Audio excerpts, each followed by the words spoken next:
was his 50th birthday, and me and my partner and my 2 kids, because I didn't have my baby at the time, went to his girlfriend's house to give him like a card and a little present, because we was like reconnecting and trying to move past things. So we went to her house because she said that we could, and we went in. And when we went in, we went and sat down at the kitchen table. It were me, my partner, my eldest son, my middle son, his girlfriend and his girlfriend's child.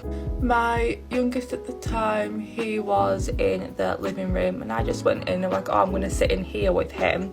And my dad just was like, no, you go talk, it's fine, like I've got it, you don't need to come in. So I thought, oh, that's really nice. So I went back in the kitchen, I was just speaking. I kept checking every few minutes because obviously my son is non-verbal, and he was like a little bit, not a nightmare, but he was into like loads of stuff. And he was just like, no, I'm fine, like I haven't seen him, I need to get to know him, I need to grow that bond. So like, oh, that's really nice. So we've only been there 15 minutes, and then my dad just like pops his head like through the kitchen door, and like the look like sent me shivers, like it sent me back to my childhood. So I just said to my partner like, oh, I think it's best if we go, like I'm feeling a little bit tired. I won't, but I just got a really bad vibe. So I went into the hallway to put my kids' shoes on, and my youngest at the time, the 3-year-old, he just ran out like they always do, so I had to run after him. I couldn't really say goodbyes. My partner stayed, put the eldest shoes on, and then said bye-bye, gave my dad a handshake, and then gave his girlfriend like a cuddle, you know, just like a normal goodbye.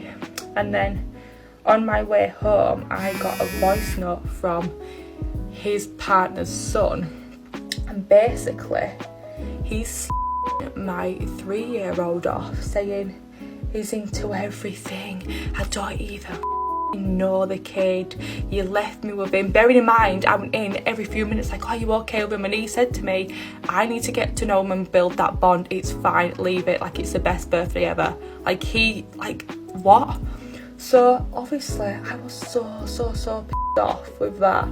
And her son was like, oh, don't say anything, please. And I just thought I have to, because like you cannot, like he's just there fucking my son off. Like if you didn't want to be with him, just tell me, like it's fine. I'd happily sit with him, I'd happily sit and play with him.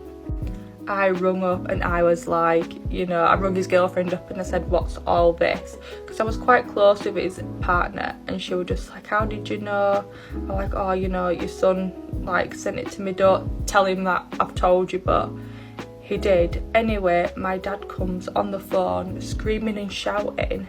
So I put him on loudspeaker when we were home, the kids are in bed, I put him on loudspeaker, and he's saying, your boyfriend was looking at my girlfriend's tits.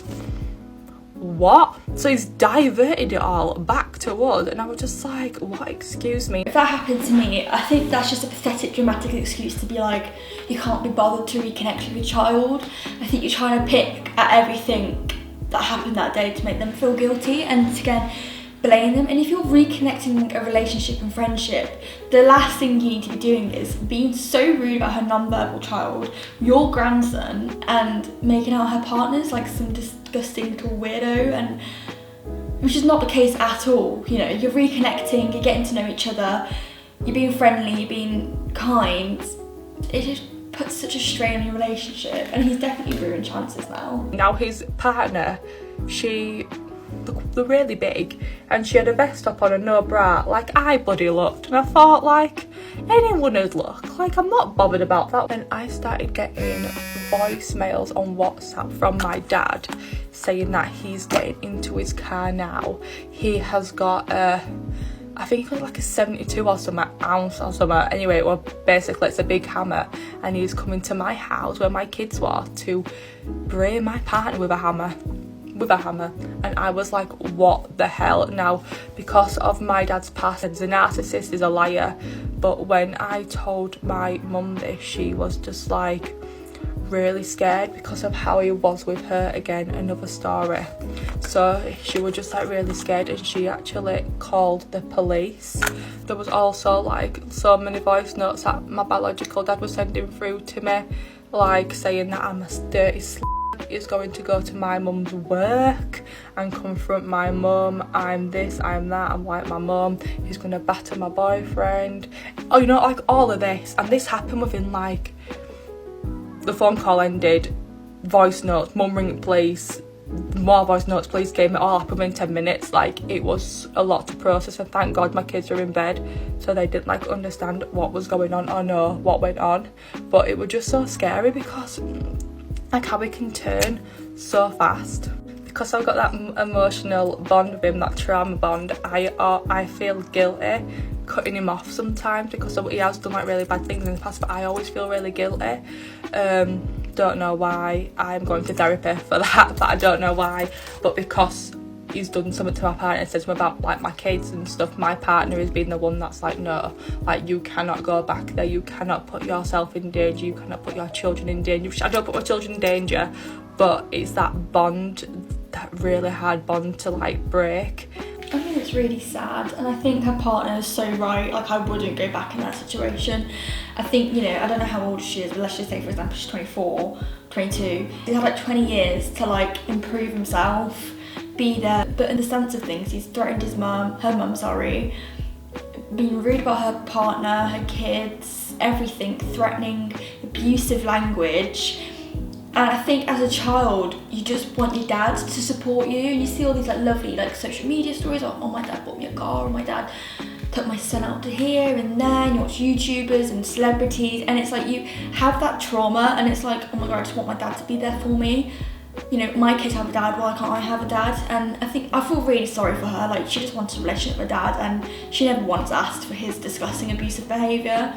And I think this dad definitely needs to go to therapy himself. I think it's disgusting.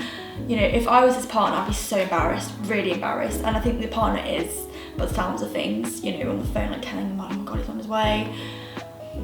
But I think it's just disgusting. He's looking for excuses to not accept his behaviour and not make sense of his own. I think it's just really bad. I feel really sorry for her. And thankfully he's helped me break that, but the police came and they put an arrest out for my father, and they couldn't get him because he's here, there and everywhere, but we have not spoke to him in 2.5 years. Oh my gosh. Good for her, 2.5 years. That's a very good break and a very good place for you to be like, I'm not talking to him anymore. That's a long period of time. But you can't be too opinionated on this sort of stuff, but I think listen to it. I think definitely it's not healthy to get back there. I think it's a very toxic relationship. And just because they're related to you by blood doesn't mean they're family. And I think that's a very strong saying. You know, family mean so much to people, and I think she just wanted her dad back in her life. She wanted that fatherly figure. And I'm glad her partner has made her see sense of like, this is not right, this is not healthy. You know, think of your children. She hasn't put her children in danger, but she could in the future if she keeps this bond with him. Who knows how it could end up. You know, she could be crying, he could be, you know, you don't want to go down that route. It's best to just cut ties, focus on your mum. I'm sure her partner's family is also there for her as well, so it's just one of those things where you just got to be a bit like, no, I can't do it.